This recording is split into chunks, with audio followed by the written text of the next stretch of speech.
नमस्कार दोस्तों, Indian fish farming की इस यूट्यूब चैनल में आपका स्वागत है। और आज हम आपको बताएंगे कि मछलियों की देखरेख कैसे करें जिससे आपकी मछलियों का ग्रोथ अच्छा हो और टाइम पे आपकी मछलियां तैयार हो जाएं। आपका कल्चर टाइम जितने दिन का होता है उससे पहले ही मछलियां तैयार हो जाएं। तो इसके लिए आप क्या करें।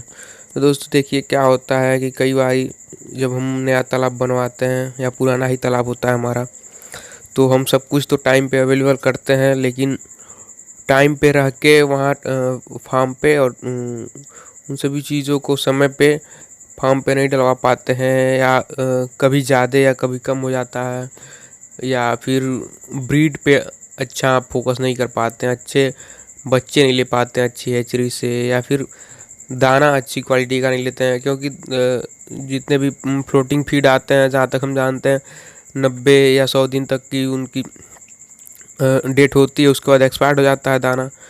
तो वहाँ से भी कभी कभी गलती हो जाती है, फार्मर देखता नहीं है, दाना ले लेता है, तो एक्सपायरी डेट का दाना ले लेते हैं, तो उससे भी कुछ लॉस होता है, या फिर तालाब प्रिपरेशन अच्छे से नहीं हो पाता है। बहुत सारी वजह होती है दोस्तों, जिसकी वजह से हम सब कुछ तो करते हैं, लेकिन एक कमी रह जाने की वजह से हमें नुकसान का सामना करना पड़ सकता है। तो ये आज हम अपने तालाब की नेटिंग दिखा रहे हैं, जो 55 दिन पे हो रही है। ये हमारी 55 दिन की मछलियों की ग्रोथ है।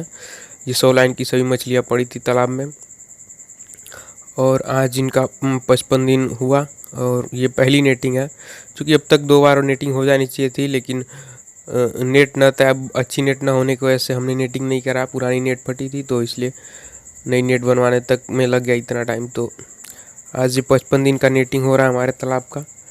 और इसमें तालाब में हमारे सिल्वर है, कॉमन है, क्रास है, रोहू है, और कुछ कतला भी है। बाकी अलग से सीड स्टॉकिंग में कुछ पॉपलेट रूपचंदा थी, तो वो भी बच गई हैं। तो कुछ मछलियाँ वो भी हैं, क्योंकि उनकी संख्या बहुत कम है।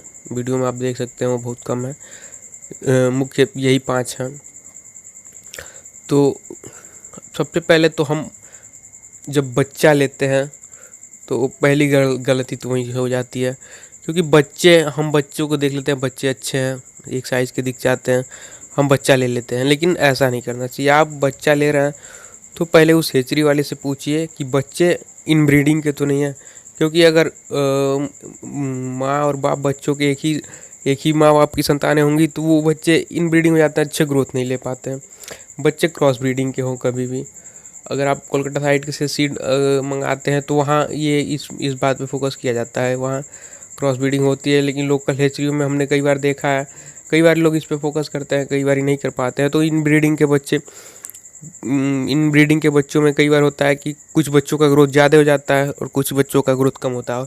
और ये लगभग सबकी समस्या होती है कि कभी कभी बच्चों का ग्रोथ ज़्यादा हो गया और कुछ बच्चों का ग्रोथ कम हुआ। तो पहला बात तो ये है कि बच्चा जब ले तो इन ब्रीडिंग वाला ना लें, क्रॉस ब्रीडिंग के बच्चे लें। और दूसरी बात ये कि जब बच्चों को फीडिंग करा रहे हैं तो टाइमली फीडिंग कराएं। कभी ज़्यादा पड़ जाता है, फिर कभी कम पड़ जाता है, तो वो भी एक समस्या खड़ी करता है। जितना फीड हो एक रेशियो से हो, एक टाइम से हो, तो उसका अलग ही फर्क पड़ता है। क्योंकि कई बार लोग क्या करते हैं, जब दाना ज़्यादा होता है तो फीडिंग करा देते हैं ज़्यादा भी, 5-10% अधिक फीडिंग कराते हैं। जैसे कम हुआ दाना तो 5 दिन 6 दिन 10-10 दिन तक दाना बंद पड़ जाता है। हमने कई अच्छे अच्छे फार्मरों को भी देखा है हमारे कांटेक्ट में, वो बताते हैं कि सर 4 दिन से दाना नहीं पड़ रहा है। तो ऐसा मत करिए, दाना पहले से मंगा लीजिए, या ख़त्म हो रहा है तो कुछ भी होममेड फीड दीजिए, लेकिन बंद मत करिए, साफ मत बंद करिए। क्योंकि आप हाई डेंसिटी पे फीड स्टॉकिंग किए हैं, तालाब में तो इतना कुछ होता नहीं है कि मछलियाँ खा के जी जाए, ग्रोथ कर पाए। तो इसलिए जितना भी ग्रोथ होगा उन दाने पे ही होगा। तो पहला फोकस दाने का रखिए।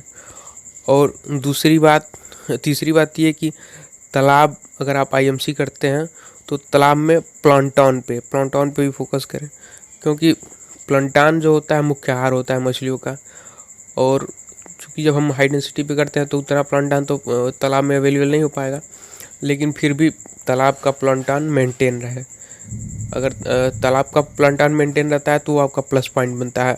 आपने जो फीडिंग कराया है, जो अलग से दाना दिया है, फ्लोटिंग फीड या सिंकिंग जो भी देते हो, उसके बाद आप दाना कराने के बाद जो मछलियाँ रहती हैं 24 घंटे तालाब में, तो पानी को अपने गिल्स से छानती है, जिससे ऑक्सीजन भी लेती हैं और वो प्लैंटान भी लेती हैं, तो प्लैंटान तालाब में बने रहें।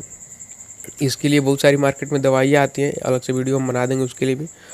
और आप ये भी जैसे मोलासिस भी डाल सकते हैं उसके लिए, प्लांटान के लिए। उस टॉपिक पे हम वीडियो अलग से लाएंगे आपके लिए। और नेटिंग कराते रहें। नेटिंग भी आप तालाब में बहुत ज़रूरी है, क्योंकि नेटिंग से आपको पता चल जाता है कि आपकी मछलियों की ग्रोथ कैसी है, मछलियों में कोई रोग वगैरह तो नहीं लगा है। और नेटिंग से एक और फ़ायदा ये होता है कि जब नेटिंग होता है तो मछलियाँ दौड़ती हैं, चलती हैं, जिससे मछलियों फुर्ती आती है। ऐसे दाना डाल देते हैं आप, दाना मछलियाँ खा लेती हैं और तालाब के एरिया कम होने की वजह से नीचे जाके बैठ जाती हैं, तो उससे भी ग्रोथ पे इफेक्ट पड़ता है। तो टाइम टाइम से नेटिंग कम से कम 20 दिन पे, 15-20 दिन पे, 1 महीने पे नेटिंग एक बार, 15 दिन लगभग 15 दिन पे नेटिंग करा दिया करें तालाब में एक बार। उससे नेटिंग कराने से मछलियों की ग्रोथ पे भी बहुत फ़ायदा पड़ता है। और मार्केट में कुछ दवाइयाँ अवेलेबल है, तो दवाइयों के चक्कर में तो कम ही जाए आप, क्योंकि दवाइयाँ इतनी महंगी आती हैं कि एक साधारण किसान अगर दवाई और इन सभी चीज़ों पे खर्च करने लगे तो मछली पालन में बहुत ज़्यादा प्रॉफिट नहीं ले पाएगा। तो आप दवाइयों पे फोकस कम करें। जो घरेलू उपचार हैं, जैसे चूना हुआ, तो अगर आपको लगता है कि आपके तालाब में अमोनिया वगैरह ज़्यादा हो रही हैं, ऑक्सीजन का लेवल घट रहा है, तो 1 एकड़ में 25 या 30 kg के रेशियो से चूना का छिड़काव कर लें। लेकिन पानी के पहले जांच कर लें